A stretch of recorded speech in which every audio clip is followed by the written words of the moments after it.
Yes, good morning to all of you. देखिए, आज हम स्टडी करने वाले हैं थर्मोडायनेमिकल प्रोसेसेस के बारे में, या थर्मोडायनेमिक प्रोसेसेस भी बोल सकते हैं आप। बेसिकली थर्मोडायनेमिक प्रोसेसेस क्या होती है? ऐसी प्रोसेस जिसमें सिस्टम के जो पैरामीटर्स हैं, प्रेशर, वॉल्यूम, टेम्परेचर, चेंज होते हैं with time.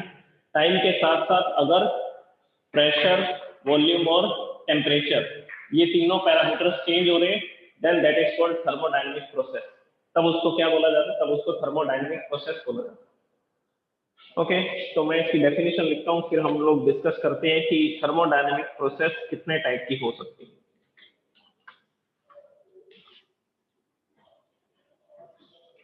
So it is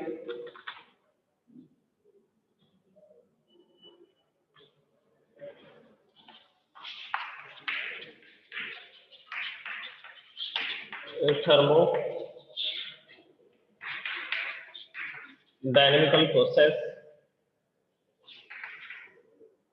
is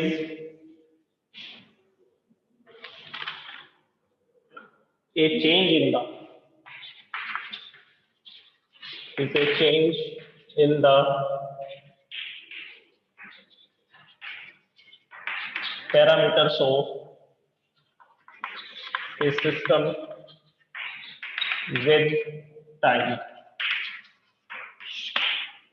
thermodynamical process क्या होती है? ये है चेंज इन पैरामीटर। अगर किसी भी सिस्टम के पैरामीटर चेंज होते जा रहे हैं, प्रेशर, वॉल्यूम, टेम्परेचर कांस्टेंट नहीं है, अगर कांस्टेंट होंगे तो वो थर्मल इक्विलिब्रियम में माना जाता है। तो अगर ये कांस्टेंट नहीं है, प्रेशर, वॉल्यूम, टेम्परेचर, तब हम बोलेंगे कि उस सिस्टम पर कोई ना कोई प्रोसेस चल रही है, या उस सिस्टम के अंदर कोई ना कोई प्रोसेस जो है वो चल रही है, और उन प्रोसेसेस को फिर हम स्टडी करेंगे। अब ये कितने टाइप्स की होती है थर्मोडायनेमिकल प्रोसेसेस जो है वो कितने टाइप की होती है? तो सुनिए, सबसे पहले हम लोग स्टडी करेंगे isothermal process. Isothermal processes. Second, जो सेकंड सबसे इंपॉर्टेंट प्रोसेस है, that is adiabatic process. Second जो प्रोसेस हम लोग स्टडी करेंगे, एडियाबैटिक प्रोसेसेस। ये दो ही इंपॉर्टेंट है आपके नीट के हिसाब से। ज्यादातर क्वेश्चंस इन्हीं पे मिलते हैं, आइसोथर्मल पे और adiabatic. Next process, third one, जो थर्ड प्रोसेस है वो होगी आइसोफोरिक।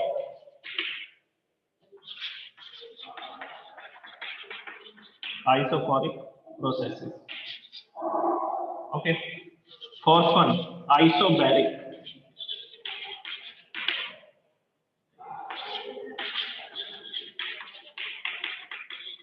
Isobaric processes. Last one is fifth one cyclic process. जो हीट इंजन वगैरह हम लोग स्टडी करेंगे वो इसके बेस पे स्टडी करेंगे, साइक्लिक प्रोसेसेस के। देखिए, नाम से पता लग रहा है आइसोथर्मल। आइसो मतलब कांस्टेंट, थर्मल का मतलब टेम्परेचर। ऐसी प्रोसेस जिसमें टेम्परेचर कांस्टेंट रहेगा, प्रेशर चेंज हो सकता है, वॉल्यूम चेंज हो सकती है, लेकिन टेम्परेचर क्या होगा? टेम्परेचर कांस्टेंट होगा। That process is known as isothermal process. Adiabatic process, देखिए एडियाबैटिक वर्ड हमने स्टार्टिंग में यूज किया था। एडियाबैटिक प्रोसेस का मतलब होता है कि जिसमें हीट एनर्जी का एक्सचेंज नहीं होगा। जिसमें किसका एक्सचेंज नहीं होगा?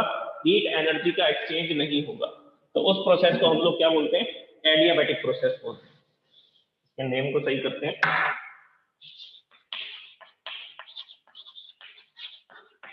Adiabatic process. Okay, next one is isophoric. Isophoric का मतलब है जिसमें वॉल्यूम कांस्टेंट रहती है। इसमें क्या कांस्टेंट है? आंसर है टेम्परेचर कांस्टेंट। आइसोथर्मल में temperature constant. Adiabatic no exchange of heat. इसमें हीट एनर्जी एक्सचेंज नहीं होगी। ना हम सिस्टम को हीट एनर्जी देंगे और ना ही सिस्टम सराउंडिंग में हीट एनर्जी को रेडिएट करेगा, रिलीज करेगा। तो इसमें हीट एक्सचेंज नहीं होगा, adiabatic. Third one is isophoric. Isophoric में क्या कांस्टेंट रहेगा? तो आंसर है वॉल्यूम कांस्टेंट। प्रेशर और टेम्परेचर चेंज हो सकते हैं, लेकिन वॉल्यूम कांस्टेंट रहेगी।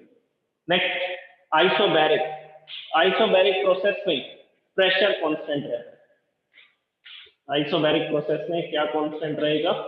प्रेशर कांस्टेंट रहेगा। The process in which pressure remain constant while temperature and volume can change. इस प्रोसेस में प्रेशर कांस्टेंट रहता है और वॉल्यूम और टेम्परेचर चेंज हो सकती है, प्रेशर कांस्टेंट रहेगा, that is isobaric. Last one is cyclic process. Cyclic process वो होती है जिसमें सिस्टम डिफरेंट डिफरेंट प्रोसेस से गुजरेगा लेकिन फिर से दोबारा से उसके पैरामीटर सेम हो जाएंगे। जैसे कि मान लीजिए हमारे पास एक ये पिस्टन था, इसके अंदर हमने ये सिलेंडर है, सिलेंडर के लिए पिस्टन लगा हुआ है, इसमें जो भी गैस है उसका pressure volume temperature P V T था। हमने इसको गर्म किया, हीट एनर्जी की, प्रेशर बढ़ गया, वॉल्यूम बढ़ गई, टेम्परेचर में चेंजेस हो गए। फिर दोबारा से इसको ठंडा किया, फिर प्रेशर कम हो गया, फिर वॉल्यूम कम हो गई, फिर टेम्परेचर कम हो गया। तो कभी प्रेशर बढ़ा, कभी प्रेशर कम हुआ, लेकिन अल्टीमेटली लास्ट में दोबारा से प्रेशर पी वी टी हो गई। इसके प्रेशर वॉल्यूम टेम्परेचर चेंज होंगे लेकिन दोबारा प्रेशर वॉल्यूम टेम्परेचर फिर से वही हो जाएंगे जो इनिशियली थी। तो final pressure volume temperature initial pressure volume temperature के बराबर होगा। इस प्रोसेस को बोलते हैं साइक्लिक प्रोसेस। इस प्रोसेस को क्या बोला जाता है? साइक्लिक प्रोसेस बोला जाता है। ओके, तो इन प्रोसेसेस को हमें वन बाय वन स्टडी करना है। Isothermal, adiabatic, isochoric, isobaric and cyclic. तो सबसे पहले हम लोग इस प्रोसेस से शुरू करते हैं। अब हम लोग फर्स्ट लॉ का यूज करेंगे इन प्रोसेसेस को एक्सप्लेन करने के लिए। इन प्रोसेसेस को एक्सप्लेन करने के लिए हम लोग कौन सी लॉ का यूज करने वाले हैं? First law of thermodynamics.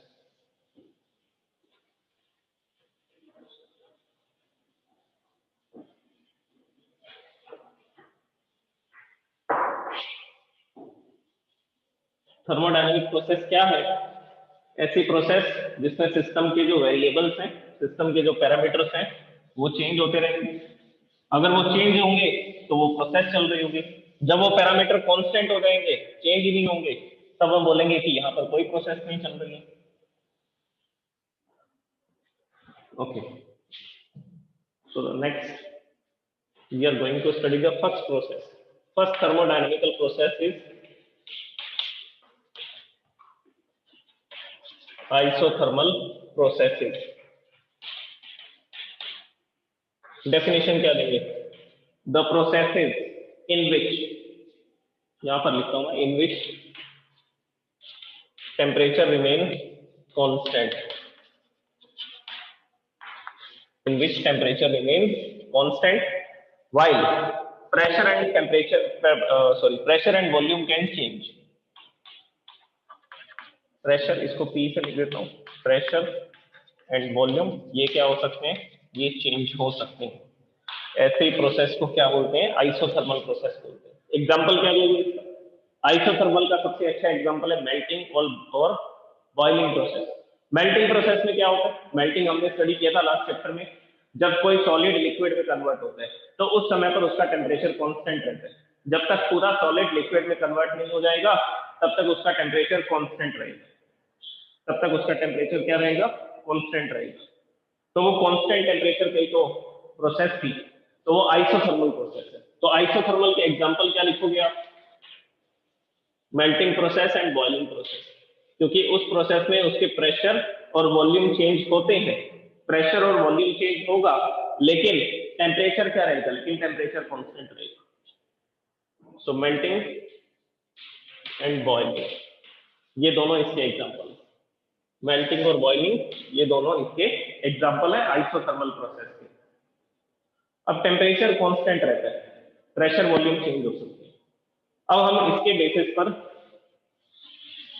First law of thermodynamics को देखते हैं। उससे हम लोग इसको एक्सप्लेन करने की कोशिश करते हैं कि आइसोथर्मल प्रोसेस कैसे करवाई जा सकती है। So using first law of thermodynamics, using first law of thermodynamics.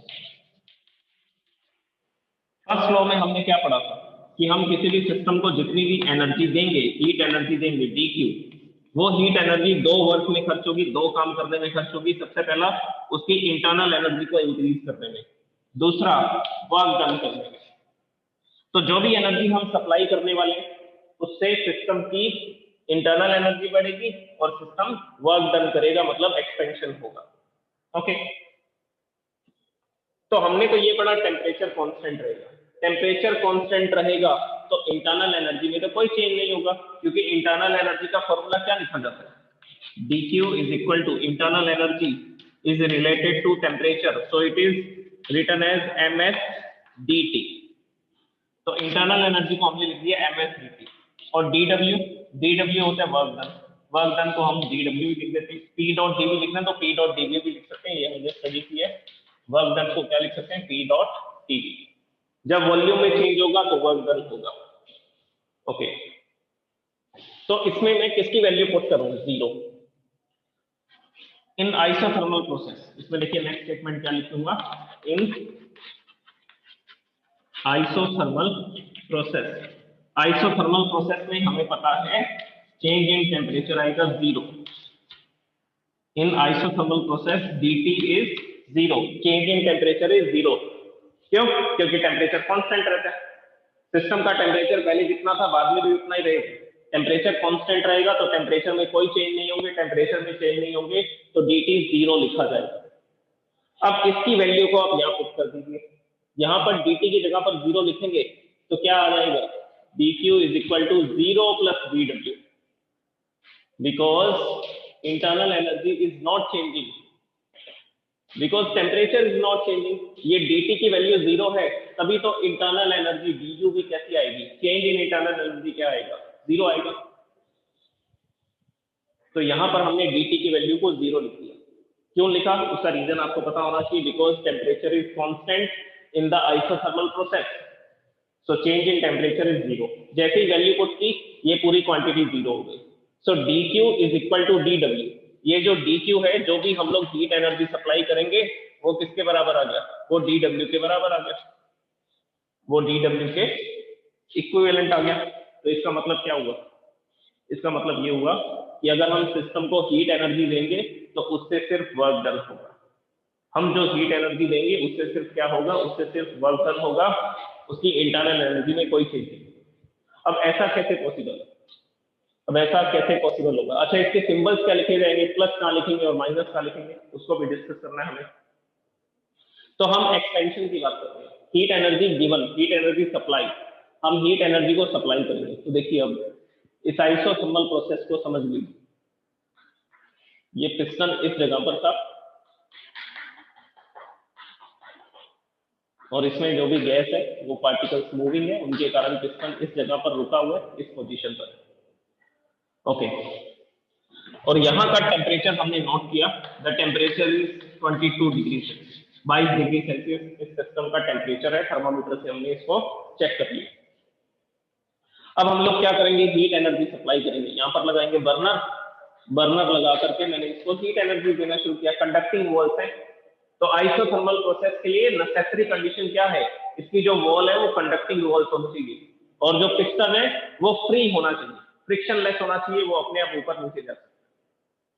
तो जैसे ही मैं बर्नर से इसको हीट एनर्जी दूंगा, हीट एनर्जी देने पर क्या होगा, हमने देखा इसका टेम्परेचर बढ़ेगा और धीरे धीरे क्या हुआ, एक्सपेंशन होना भी शुरू हुआ।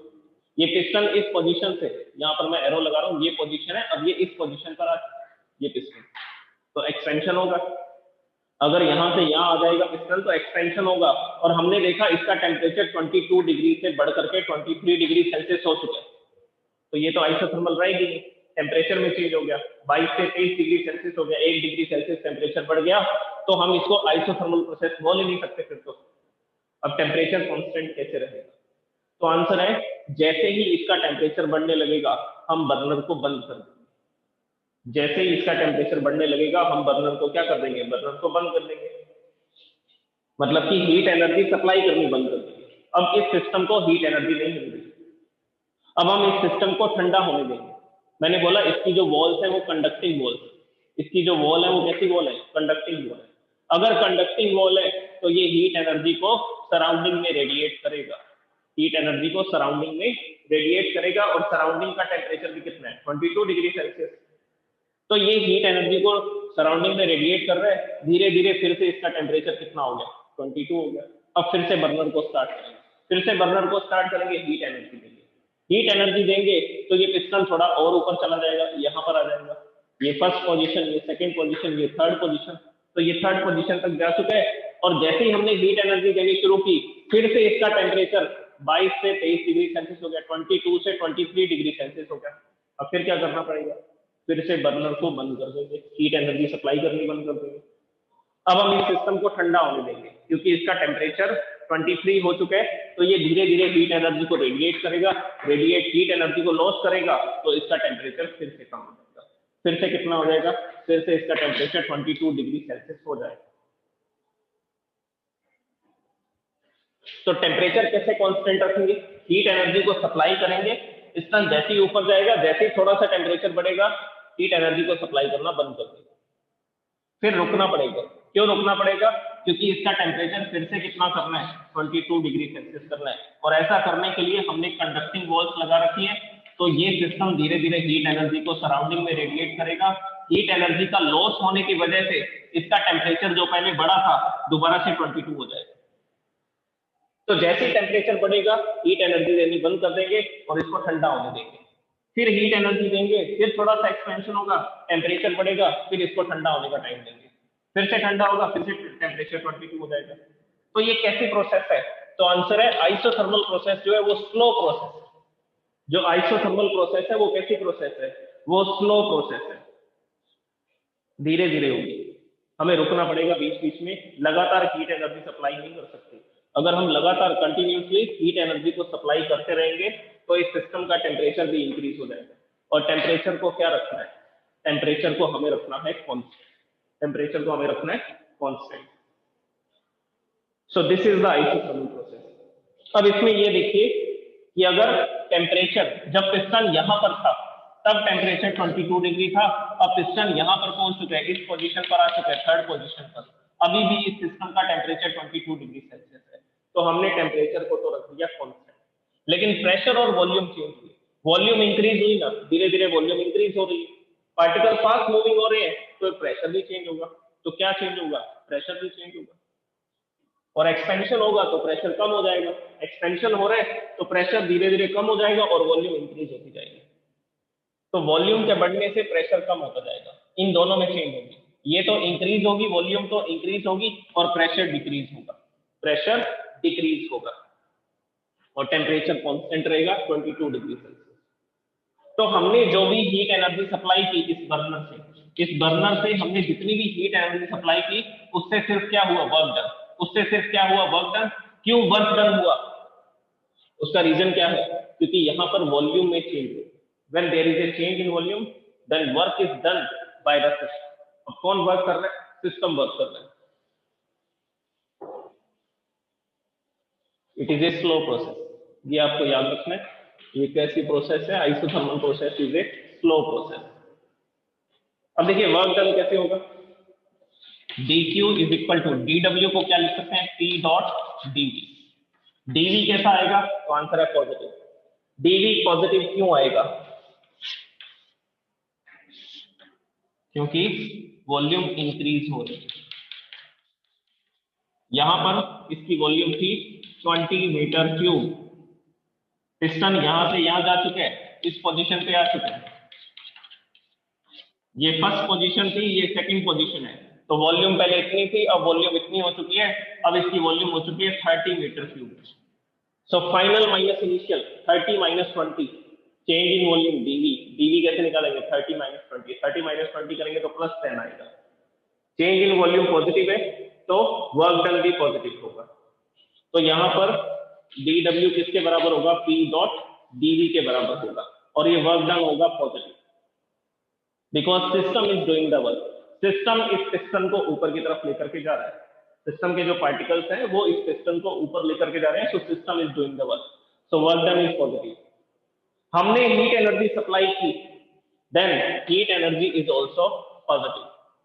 जब हम सिस्टम को हीट एनर्जी दे रहे हैं, then heat energy is taken to be positive, तब हीट एनर्जी को भी पॉजिटिव दे रहे हैं, और अगर सिस्टम वर्क कर रहे हैं तब भी वर्क डन को पॉजिटिव लिखना है।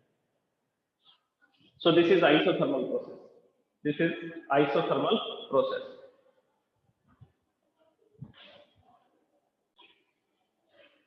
ओके, अब आइसोथर्मल प्रोसेस को ही देखते हैं, लेकिन अब मैं आपको कंप्रेशन की हेल्प से एक्सप्लेन करता हूं।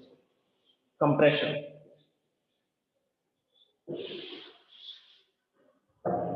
कंप्रेशन में वर्क डन नेगेटिव आएगा क्योंकि हम लोग सिस्टम पे वर्क करेंगे, then we are doing the, because we are doing the work on the system. अब देखिए पिस्टन पहले इस पोजीशन पे, ये इसकी फर्स्ट पोजीशन है और यहाँ पर वॉल्यूम है V1, initial volume is V1। मैं इस पिस्टन के ऊपर फोर्स अप्लाई करूंगा डाउनवर्ड डायरेक्शन में, इसको पुश करूंगा, पुश करके इसको नीचे लेकर के आऊंगा, तो इसमें जो भी गैस है वो कंप्रेस होनी शुरू हो जाएगी। वॉल्यूम डिक्रीज हो रही है तो मतलब कंप्रेशन होगा। तो मैं यहाँ पर क्या करने वाला हूँ, कंप्रेशन। लेकिन ये कंप्रेशन मेरे को कैसा करना पड़ेगा, स्लो करना पड़ेगा, धीरे धीरे करना पड़ेगा। अगर मैं पिस्टन को अचानक ऐसा दबा दूंगा तो पिस्टन यहाँ पर आ जाएगा और इस गैस का टेम्परेचर बढ़ जाएगा। लेकिन हमें टेम्परेचर क्या रखना है, हमें टेम्परेचर रखना है कांस्टेंट। अगर टेम्परेचर कांस्टेंट रखना है तो पिस्टन को सडनली कंप्रेस नहीं कर सकते, हम गैस को सडन कंप्रेशन नहीं कर सकते, स्लो कंप्रेशन करना पड़ेगा। ओके, तो कंप्रेशन करते हैं। अब पिस्टन को जैसे ही मैं थोड़ा सा इस पर फोर्स लगाता हूँ, फोर्स लगा के डाउनवर्ड डायरेक्शन में लेकर के आता हूँ, तो मान लीजिए पिस्टन इस पोजीशन पे आ जाता है, मान लीजिए, सिर्फ मान लो, तो ये इस पोजीशन पे आ गया, सेकंड पोजीशन पे आ गया। अब जैसे ही मैंने पिस्टन को कंप्रेस किया, कंप्रेस करते ही क्या होगा, तो आंसर है इसका टेम्परेचर बढ़ जाएगा। कंप्रेशन में टेम्परेचर इंक्रीज हो जाता है, क्यों, क्योंकि मैं जो इस पे वर्क डन कर रहा हूँ उस वर्क डन से इसकी इंटरनल एनर्जी बढ़ जाएगी, उस वर्क डन से इसकी internal energy, particle fast moving हो जाएंगे, कॉलिजन ज्यादा होंगे, तो यहाँ का प्रेशर और टेम्परेचर इंक्रीज हो जाएगा और टेम्परेचर को कांस्टेंट रखना है। तो मैं यहाँ पर कंप्रेशन करूंगा, कंप्रेशन करते ही मैं रुक जाऊंगा। क्यों रुक जाऊंगा, क्योंकि पहले इसका टेम्परेचर 22 डिग्री सेल्सियस था, मैंने जैसे ही कंप्रेशन किया, कंप्रेशन करते ही इसका टेम्परेचर 23 हो गया, पार्टिकल फास्ट मूविंग हो गए, मतलब उसकी इंटरनल एनर्जी बढ़ गई, du, इंटरनल एनर्जी बढ़ गई। इंटरनल एनर्जी बढ़ने का मतलब है कि टेम्परेचर बढ़ गया। देखिए मास तो कांस्टेंट रहेगा, यहाँ पर गैस के जो भी पार्टिकल्स हैं उन पार्टिकल्स का नंबर तो चेंज नहीं हो रहा, तो मास कांस्टेंट रहेगा। स्पेसिफिक हीट, जो भी गैस है उसकी स्पेसिफिक हीट भी कांस्टेंट रहेगी। क्या चेंज होगा, टेम्परेचर। तो टेम्परेचर के चेंज होने का मतलब है उसकी इंटरनल एनर्जी चेंज होगी। टेम्परेचर के चेंज होने का मतलब है कि इन पार्टिकल्स की इंटरनल एनर्जी चेंज होगी, और हमें ऐसा करना नहीं है, टेम्परेचर को चेंज नहीं करना। Change in internal energy zero होना चाहिए, change in internal energy zero आना चाहिए, जैसा कि हमने यहाँ पढ़ा। तो जैसे ही मैं इसको कंप्रेस करता हूँ इसका टेम्परेचर राइज हो गया, टेम्परेचर कांस्टेंट रखना है, इसके लिए मुझे क्या करना पड़ेगा, जैसे ही कंप्रेशन करूंगा रुक जाऊंगा, इसको थोड़ा सा जैसे ही दबाऊंगा पिस्टन को, फिर मेरे को रुकना पड़ेगा। क्यों रुकना पड़ेगा, क्योंकि इसका टेम्परेचर 23 हो चुका है, इसका टेम्परेचर क्या हो चुका है, 23 डिग्री सेल्सियस हो चुका है। अब धीरे धीरे ये एनर्जी को सराउंडिंग में रेडिएट करेगा, क्यों, because it is at the high temperature, क्योंकि इसका टेम्परेचर 23 हो गया और सराउंडिंग का टेम्परेचर है 22 डिग्री सेल्सियस, तो ये धीरे धीरे हीट एनर्जी को रेडिएट करेगा, तो इसकी इंटरनल एनर्जी कम हो जाएगी। अब इसका टेम्परेचर फिर से 22 डिग्री सेल्सियस हो जाएगा, इसका टेम्परेचर फिर से कांस्टेंट हो गया 22, फिर से 22 हो गया, तो मतलब टेम्परेचर में कोई चेंज नहीं है। अब फिर से हम क्या करेंगे, अब हम इसको और कंप्रेस करेंगे, तो पिस्टन को धीरे धीरे करते करते यहां तक ले आएंगे। अब इसका जो टेम्परेचर राइज होगा, फिर से हमें रुकना पड़ेगा, इसको और कंप्रेस नहीं कर सकते। उसका रीजन क्या है, उसका रीजन ये है कि हमें टेम्परेचर को कांस्टेंट रखना है। तो फिर से कंप्रेशन करते ही इसका टेम्परेचर 23 हो गया, फिर रुक क्यों जाएंगे, क्योंकि ये कंडक्टिंग वॉल हीट एनर्जी को सराउंडिंग में रेडिएट कर देंगे, इसका टेम्परेचर फिर से 22 हो जाएगा, बस कांस्टेंट। तो पिस्टन इस पोजीशन से इस पोजीशन तक आ गया, थर्ड पोजीशन तक, और यहां पर इसकी वॉल्यूम कितनी हो चुकी है, V2। अब बताइए पहले वॉल्यूम ज्यादा थी या अब ज्यादा, तो आंसर है पहले वॉल्यूम ज्यादा थी, धीरे धीरे पिस्टन नीचे आया तो वॉल्यूम कम हो चुकी है, अब इस केस में वर्क डन नेगेटिव आएगा, change in internal energy is zero. ये जो फर्स्ट लॉ ऑफ थर्मोडायनेमिक्स है, इसके बेसिस पर हम क्या बता सकते हैं, इसके बेसिस पर हम ये बता सकते हैं कि ये तो जीरो है, क्योंकि टेम्परेचर में चेंज ही नहीं हुआ। और वर्क डन नेगेटिव आएगा, वर्क डन नेगेटिव क्यों आएगा, because change in volume is negative, ये नेगेटिव है। सॉरी, ये नेगेटिव क्यों आएगा? क्योंकि पहले वॉल्यूम ज्यादा थी, बाद में वॉल्यूम कम हो गई, तो वॉल्यूम में डिक्रीमेंट हुआ।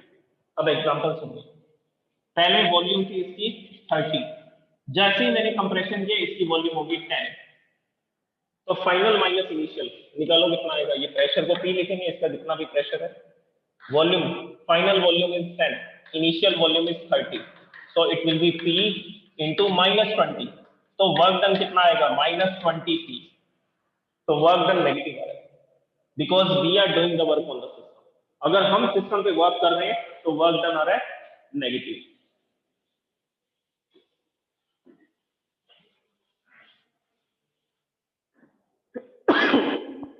और सिस्टम ने जो हीट एनर्जी लॉस की,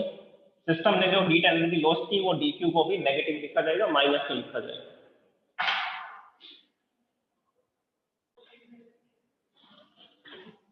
यहां पर वर्क डन होगा नेगेटिव, ये dw भी नेगेटिव आएगा, और सिस्टम हीट एनर्जी को लॉस कर रहा है। हमने सिस्टम को ठंडा होने के लिए टाइम दिया था, जैसे ही मैंने कंप्रेशन किया तो मैं रुक गया। क्यों रुक गया था? क्योंकि वो अपनी हीट एनर्जी को रेडिएट करेगा, तभी तो उसकी इंटरनल एनर्जी कांस्टेंट रहेगी, इसमें कोई चेंज नहीं होगा। तो यहाँ पर सिस्टम हीट एनर्जी को लॉस कर रहा है, तो dq भी नेगेटिव आएगा, दोनों को नेगेटिव लिखना है। अगर दोनों पॉजिटिव लिखे हुए तो इसका मतलब क्या है? हमने हीट एनर्जी को सप्लाई किया, तो सिस्टम ने वर्क किया। dw पॉजिटिव है तो सिस्टम ने वर्क किया, तो आप इस स्टेटमेंट को ऐसा भी लिख सकते हैं और ऐसा भी लिख सकते हैं। इसका मतलब है एक्सपेंशन हो रहा है हीट एनर्जी देने पर, और इसका मतलब है हम जब सिस्टम पे वर्क डन कर रहे हैं, नेगेटिव वर्क कर रहे हैं, सिस्टम पे हम वर्क कर रहे हैं, उसको कंप्रेस कर रहे हैं, सिस्टम को नीचे ला रहे हैं, तो सिस्टम हीट एनर्जी को लॉस करेगा, हीट एनर्जी का लॉस होगा, तो दोनों को नेगेटिव लिखा गया। So this is the isothermal process. और अब मैं आपको साइन कन्वेंशन बताने वाला हूं। ये साइन कन्वेंशन बहुत इंपॉर्टेंट है और पूरे चैप्टर में काम आएगा कि कहां पर dq को पॉजिटिव लिखना है, कहां पर dw को पॉजिटिव लिखना है, नेगेटिव लिखना है, तो उसको देखते हैं। इसको मैं एक टेबल की फॉर्म में लिखूंगा, ये सारी प्रोसेसेस के अंदर काम हो जाएगा।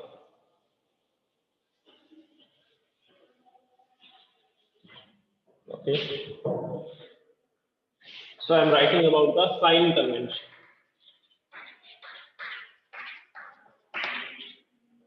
कि कहां पर पॉजिटिव साइन यूज करेंगे और कहां पर नेगेटिव साइन यूज करेंगे। पैरामीटर्स लिखता हूं। The first quantity is heat energy. Heat energy, इसके लिए हम लोग दो सिंबल यूज करेंगे, ये आप नोट कर लेना, इट इज वेरी इंपॉर्टेंट, ये बहुत इंपॉर्टेंट है, पूरे चैप्टर में इसी से रिलेटेड हम लोग पढ़ेंगे। dq पॉजिटिव और नेगेटिव दोनों हो सकता है। पॉजिटिव क्यों होगा? पॉजिटिव कब होगा? when heat is supplied to system, when heat is supplied to system, जब हीट सिस्टम को दी जाएगी, जब हम हीट एनर्जी देंगे, सिस्टम को गर्म करेंगे, then dq is taken to be positive. dq negative कब होगा? नेगेटिव तब होगा when heat is lost by the system, when heat is lost by the system। Okay, next statement देखिए अब।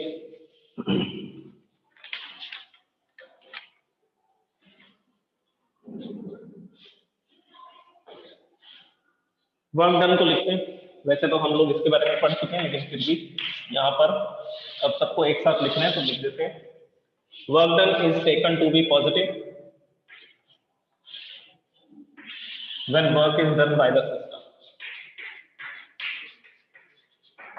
when work is done by the system, by the system और on the system दो word use करते हैं। when work is done by system। Negative कब लेंगे? Work done negative कब होगा? when work is done on the system, जब हम सिस्टम के ऊपर वर्क डन करेंगे, जैसा कि कंप्रेशन करते समय करते हैं। Third one, internal energy. Internal energy is du। Internal energy कब पॉजिटिव होगी? व्हेन टेम्परेचर इज इंक्रीजिंग, जब टेम्परेचर इंक्रीज होगा तब du को क्या लिया जाएगा? Positive. When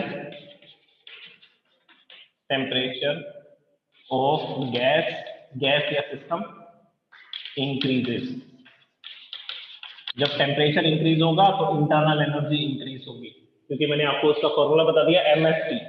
internal energy negative कब होगी? When temperature of gas decreases.